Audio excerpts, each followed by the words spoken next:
An option to renew gives the tenant the legal right to extend the lease at its sole discretion. Therefore, like the early termination right, this is entirely to the benefit of the tenant. There is nothing to gain for a landlord by granting a tenant an option to renew. There's often confusion around this issue because tenants sometimes believe that a landlord is happy when they request an option to renew because it means that it's more likely that they'll extend their lease after it expires.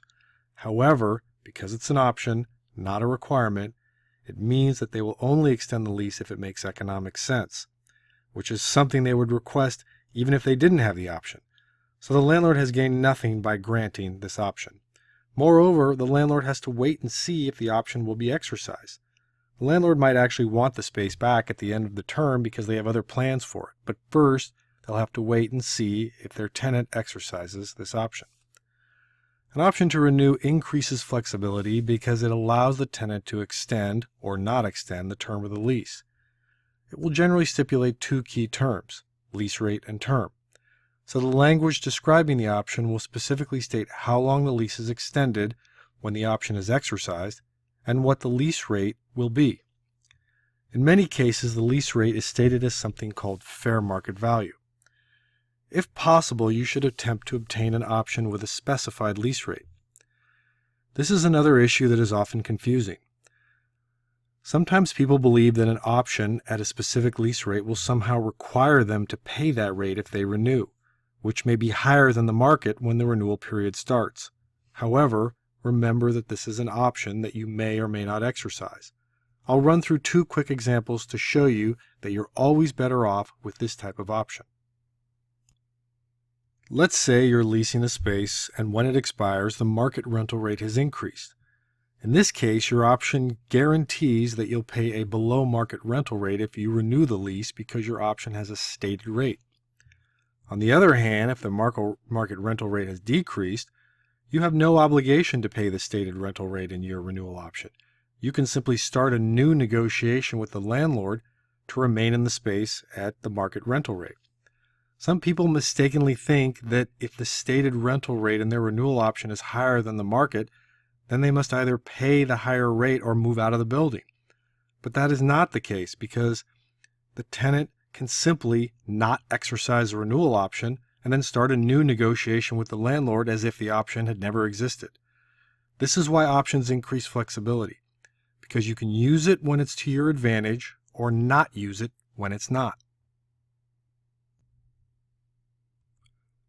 Most renewal options have a window of time in which the tenant must notify the landlord of their intention to exercise the option, and it's something that's often misunderstood. There are two dates that comprise this window, the no sooner than and the no later than. For example, the option might say that the tenant must notify the landlord of their intention to exercise the renewal option no sooner than 9 months before lease expiration and no later than 6 months before lease expiration. It's important to understand how these two dates affect your flexibility. A later no later date and an earlier no sooner date will both increase flexibility. That may sound confusing, so I'll stop and explain it. Let's say the landlord offers you an option that requires you to give notice no later than 9 months before the lease expiration.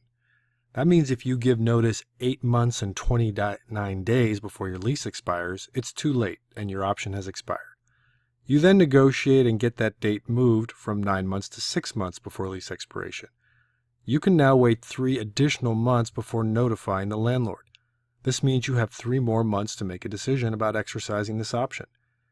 And the fact that you're 3 months closer to your lease expiration date means that you'll probably have a better idea whether or not you want to exercise this option. Now let's say that the same option the landlord requires that you give no sooner than 12 months before lease expiration. You then negotiate to make it 15 months. You can now give notice 3 months earlier if you choose. So anything that widens this window of time is increasing your flexibility. Conversely, an earlier no later date and a later no sooner date both decrease flexibility. In that case, you're narrowing the window of time. These are important concepts because you as the tenant have a lot of decisions to make that bear on the success of your company. Let's say, for example, that you had an option to renew that required you to notify the landlord no later than 9 months before lease expiration if you intend to exercise it.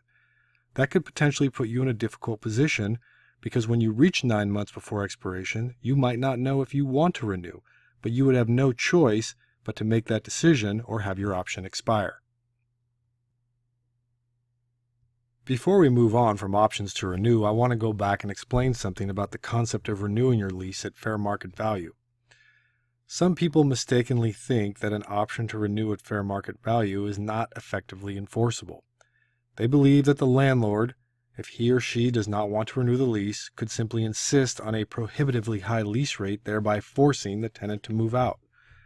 But in reality, that is not the case because there are specific mechanisms for determining what fair market value is, and you have to make sure they're included in your lease.